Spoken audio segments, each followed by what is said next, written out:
Hi friends, ఒక్కోసారి హిస్టరీలో కొన్ని ఇన్సిడెంట్స్ ఒక దేశం ఫేట్నే పూర్తిగా మార్చేస్తాయి.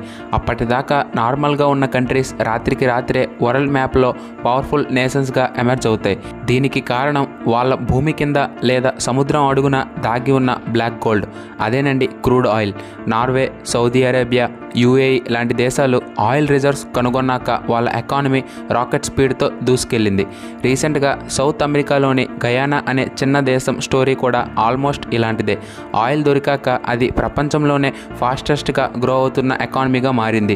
ఇప్పుడు సరిగ్గా అలాంటి ఒక అద్భుతమైన పొటెన్షియల్ మన ఇండియా తీరంలో అండమాన్ నికోబార్ దీవుల దగ్గర కనిపిస్తోందని న్యూస్ వస్తోంది. అక్కడ సముద్ర గర్భంలో భారీ ఆయిల్ రిజర్వ్స్ ఉన్నాయని పెద్ద ఎత్తున టాక్ నడుస్తుంది.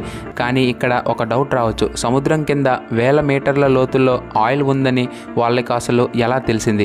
ఏదో గాలివాటం కబురా, లేక దీని వెనుక ఏదైనా సైన్స్ ఉందా? ఖచ్చితంగా ఉంది. దాని గురించే ఇప్పుడు తెలుసుకుందాం.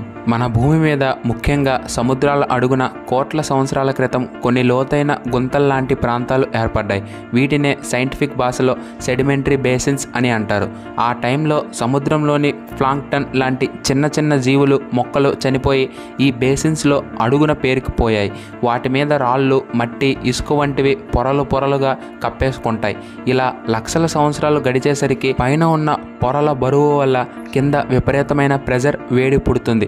ఈ హై ప్రెజర్, హై టెంపరేచర్ వల్లే ఆ చనిపోయిన జీవులు అవశేషాలు నెమ్మదిగా ఉడికి క్రూడ్ ఆయిల్గా, నేచురల్ గ్యాస్గా మారుతాయి. అండమాన్ ఏరియా కూడా సరిగ్గా ఇలాంటి ఒక perfect sedimentary basin.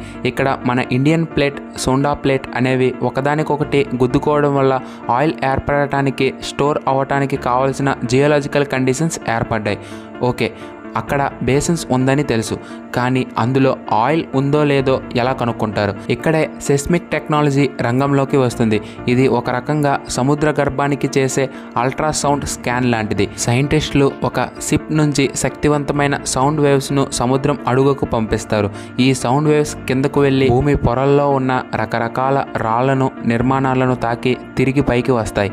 Oil, gas ఉన్న చోట రాళ్ల నిర్మాణం వేరేలా ఉంటుంది. కాబట్టి అక్కడ నుంచి వచ్చే సౌండ్ వేవ్స్ డిఫరెంట్గా ఉంటాయి. ఈ తిరిగి వచ్చిన వేవ్స్ను సెన్సార్స్తో క్యాప్చర్ చేసి సూపర్ కంప్యూటర్స్తో అనలైజ్ చేస్తారు. అప్పుడు సముద్రం అడుగున ఉన్న 3D మ్యాప్ క్రియేట్ అవుతుంది. ఆ మ్యాప్లో ఆయిల్ ఎక్కడ చిక్కుకుపోయిందో, ఆ ట్రాప్స్ ఎక్కడ ఉన్నాయో వీళ్లకు ఒక క్లియర్ ఐడియా వస్తుంది. ఈ టెక్నాలజీని ఉపయోగించే మన ఆయిల్ కంపెనీలు ఇప్పటికే చాలా వర్క్ కంప్లీట్ చేశాయి. అండమాన్ బేసిన్లో ఇప్పటి వరకు సుమారుగా 22,000 లైన్ల కిలోమీటర్ల దూరం 2D సిస్మిక్ సర్వేలు పూర్తి చేశారు. ఈ సర్వేల ద్వారా వచ్చిన డేటాను బట్టి వాళ్లకు అక్కడ ఆయిల్ ఉండే అవకాశం బలంగా ఉందని నమ్మకం కలిగింది. అందుకే ఇప్పుడు డ్రిల్లింగ్ స్టార్ట్ చేశారు. మన కేంద్ర పెట్రోలియం మంత్రి హర్దీప్ సింగ్ పూరి గారు కూడా అందుకే అంత కాన్ఫిడెంట్గా చెబుతున్నారు. అండమాన్లో దొరకబోయే ఆయిల్ రిజర్వ్స్ గయానాలో దొరికిన నిల్వలతో ఈక్వల్గా ఉండొచ్చని ఆయన అంటున్నారు. గయానా తలరాతను మార్చినట్లే ఈ డిస్కవరీ ఇండియా ఫ్యూచర్ కూడా మార్చగలగదని ఆయన బలంగా నమ్ముతున్నారు. సరే, ఇంతకు అక్కడ ఎంత ఆయిల్ ఉంది? S&P గ్లోబల్ వంటి ఇంటర్నేషనల్ సంస్థల ప్రకారం అండమాన్తో పాటు మన ఈస్ట్ కోస్ట్లోని మహానది, బెంగాల్, కేరళ, కొంకణ్ బేసిన్స్ కలిపి ఏకంగా 22 బిలియన్ల బ్యారెల్స్ ఆయిల్ రిజర్వ్స్ ఉండొచ్చని అంచనా. ఈ నెంబర్ వినడానికి చాలా ఎగ్జైటింగ్గా ఉంది కదూ. ఇది నిజమైతే ఇండియా ఫ్యూచర్ నెక్స్ట్ లెవెల్లో ఉంటుంది. ఈ నిధిని బయటకు తీయడానికి మన ప్రభుత్వ రంగ కంపెనీలు ONGC, oil India limited already ఫీల్డ్లోకి దిగాయి. Oil company Blackford Dolphin అనే అడ్వాన్స్డ్ డ్రిల్లింగ్ రిగ్ను వాడుతోంది. ఇది ఎలాంటి హార్స్ ఓషన్ కండిషన్స్లోనైనా పనిచేయగలదు.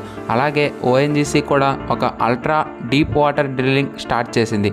ఓకే, ఇంత కష్టపడి ఆయిల్ తీసామనుకుందాం. దీనివల్ల ఇండియాకు కలిగే బెనిఫిట్స్ ఏంటి? ప్రస్తుతం మనకు కావాల్సిన ఆయిల్లో దాదాపుగా 80% ఇంపోర్ట్ చేసుకుంటున్నాం. దీనికోసం ఏటా సుమారుగా $100 బిలియన్ ఖర్చు పెడుతున్నాం. అండమాన్ ఆయిల్ ప్రొడక్షన్ మొదలైతే ఈ ఇంపోర్ట్ భారం భారీగా తగ్గవచ్చు. అలాగే మన ఫారిన్ ఇంపోర్ట్స్ కూడా పెరుగుతాయి. అలాగే రూపాయి వాల్యూ కూడా పెరిగే ఛాన్స్ ఉంది. దేశంలో ఇన్ఫ్లేషన్ కంట్రోల్కు వస్తుంది. ఈ భారీ ప్రాజెక్టుల వల్ల అండమాన్లో దేశవ్యాప్తంగా లక్షలాది మంది డైరెక్ట్, ఇండైరెక్ట్ జాబ్స్ క్రియేట్ అవ్వవచ్చు. మరి ఇంత సంపదను అందుకోవడం అంత ఈజీ అయితే కాదు. దీనికి ఎన్నో ఛాలెంజెస్ ఉన్నాయి.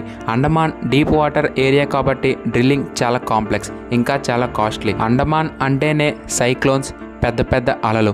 ఇలాంటి వాతావరణంలో పనిచేయడం చాలా రిస్క్. అన్నిటికంటే ముఖ్యమైన ఛాలెంజ్ ఎన్విరాన్మెంట్. అండమాన్ దీవులు ప్రపంచంలోనే అత్యంత సున్నితమైన బయోడైవర్సిటీ ఉన్న ప్రాంతం. ఇక్కడ అద్భుతమైన coral reefs, rare marine life ఉన్నాయి.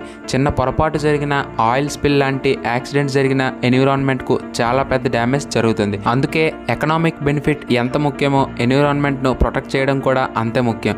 ప్రభుత్వం, ఆయిల్ కంపెనీలు చాలా స్ట్రిక్ట్ రూల్స్ పాటిస్తూ లేటెస్ట్ సేఫ్టీ టెక్నాలజీని వాడుతూ ఈ ప్రాజెక్ట్ను ముందుకు తీసుకెళ్లాలి. చివరిగా చెప్పాలంటే అండమాన్ సముద్ర గర్భంలో దాగి ఉన్న ఈ నిధి ఇండియాకు నిజంగానే ఒక కుబేర యోగం లాంటిది. ఈ ఛాలెంజెస్ అన్నిటినీ దాటుకొని ఎన్విరాన్మెంట్ను కాపాడుకుంటూ మనం ఈ అవకాశాన్ని సరిగ్గా వాడుకోగలిగితే ఇండియా ఒక అల్టిమేట్ సూపర్ పవర్గా మారే రోజు ఎంతో దూరంలో లేదు.